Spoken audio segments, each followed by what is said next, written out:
हम में से बहुत सारे लोग या तो पैसे के पीछे भागते हैं या बिना सोचे समझे पैसा खर्च करके पैसे की बर्बादी करते हैं। अरस्तु, who is one of the great philosopher, जिन्होंने अपनी one of the best Nicomachean Ethics में पैसे के बारे में हमारा किस प्रकार का व्यवहार होना चाहिए, कैसा नज़रिया होना चाहिए, उसके बारे में बहुत ही बेहतरीन तरीके से समझाया है। उन्होंने आज से हज़ारों साल पहले पैसा क्या होता है, किस प्रकार से हमारे जीवन में काम करता है, क्या पैसा ही सब कुछ है, क्या बहुत सारी चीज़ें या लग्जरी चीज़ों का होना ही अमीरी है, इन सब क्वेश्चनों के आंसर दिए थे। उन्होंने अपनी एथिक्स में जो मनुष्य का पैसे से रिलेटेड व्यवहार होता है उसे 4 कैटेगरी में डिवाइड किया है। पहला आता है अनजनरस यानी महाकंजूस लोग। ये ऐसे लोग होते हैं जो पैसे को सबसे ऊपर रखते हैं। ना बीवी ना बच्चा ना बाप बड़ा ना मैया, the whole thing is that के भैया सबसे बड़ा रुपया। बाप बड़ा ना बेटा, सबसे बड़ा रुपया। इनके पास पैसा आ तो जाता है लेकिन जाने का नाम नहीं लेता। माँ लक्ष्मी जी भी सोचती होगी कि मैं किसके घर आ गई जहाँ एंट्री तो अलाउ है लेकिन एग्जिट का कोई ऑप्शन नहीं है। ये ऐसे लोग होते हैं जो पैसा खर्च न हो इसके लिए अपनी हेल्थ, वेल्थ, रिलेशनशिप, बच्चों की पढ़ाई, बच्चों का करियर, इन सब के साथ कॉम्प्रोमाइज़ करते हैं। उदाहरण के लिए मान लो कोई व्यक्ति करोड़ों की संपत्ति पर है लेकिन ज़रूरत पड़ने पर उनका नौकर यदि 500 रुपये मांग लेता है तो ये लोग मना कर देते हैं। तो इस प्रकार का इनका व्यवहार होता है। इनके लिए पैसा ही सब कुछ होता है। हमारी सेकंड कैटेगरी आती है प्रोडिगैलिटी, जो कि अनजनरस का बिल्कुल अपोजिट नेचर होता है।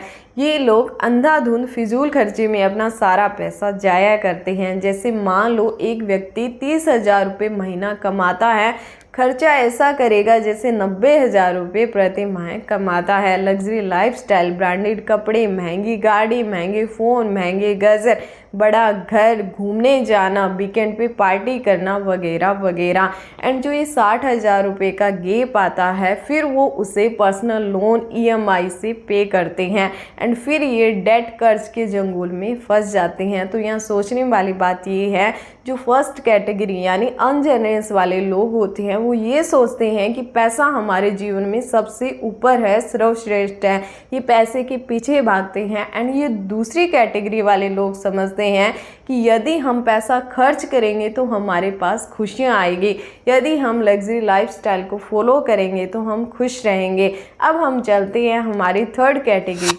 लिबरलिटी, यानी जो हमने ऊपर 2 कैटेगरी डिस्कशन की हैं उनके बीच वाले।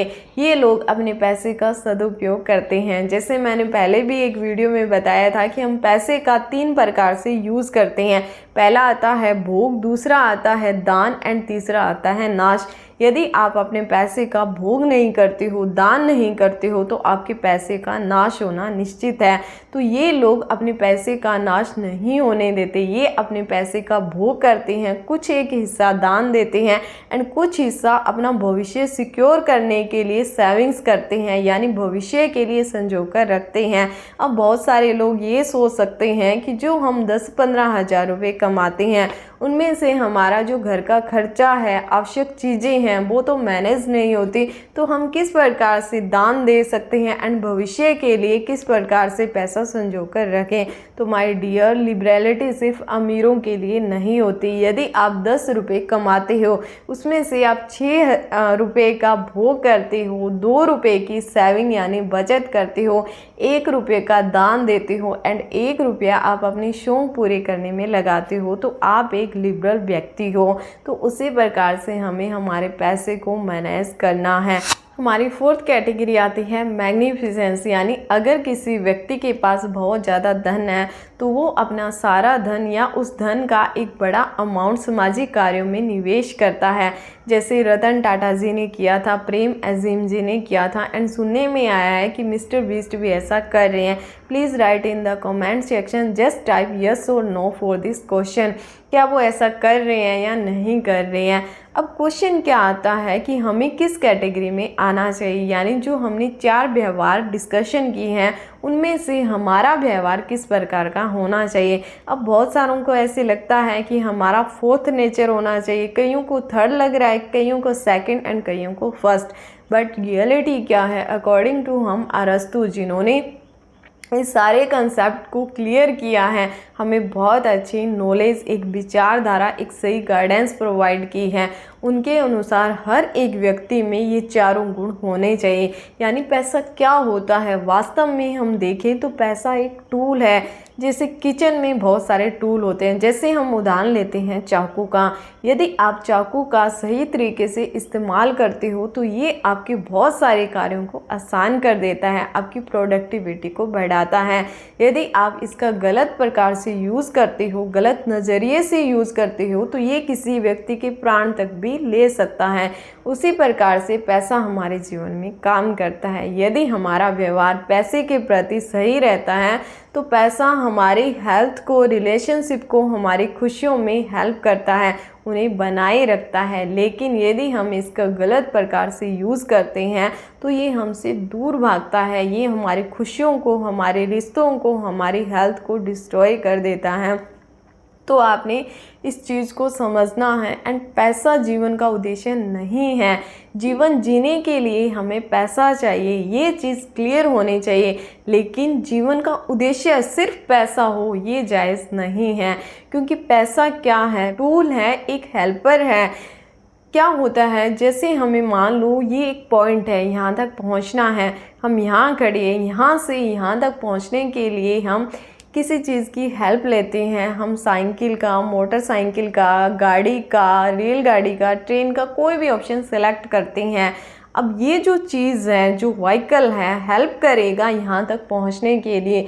जब हम यहाँ तक पहुँच गए तो हम इस जो हेल्पिंग टूल है इसमें बैठे नहीं रहते, हम उतर जाएंगे। हमारी डेस्टिनेशन है वो आ चुकी है एंड अब यहाँ हमारा जो गोल है उस पर हम लग जाएंगे। तो मैसेज क्या है कि जो पैसा होता है वो हमारे जीवन में बहुत सारी चीज़ों को आसान कर देता है।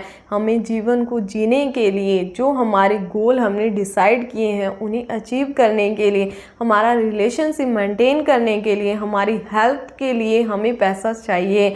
हमें हमारे बच्चों का भविष्य बनाने के लिए, उन्हें एजुकेट करने के लिए, सब चीज़ों में पैसा चाहिए। लेकिन पैसा कमाना जीवन का उद्देश्य नहीं है। Because wealth is for the shake of life, not life for the shake of wealth. यानी पैसे का उद्देश्य क्या है, हमारे जीवन को बेहतर बनाना, न कि सिर्फ पैसे के पीछे भागना हमारे जीवन का उद्देश्य होना चाहिए।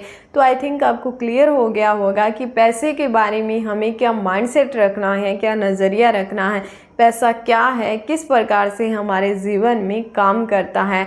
आपने अपने पैसे को वाइजली स्पेंड करना है, रिस्पॉन्सिबिलिटी के साथ सेविंग करनी है एंड कुछ एक हिस्सा अपने पैसे का दान भी देना है, ताकि पैसे का आप सही तरीके से मैनेजमेंट कर पाओ, आप अपना लाइफ का जो गोल है उसे अचीव कर पाओ। पैसा आपके लिए एक हेल्पिंग टूल है।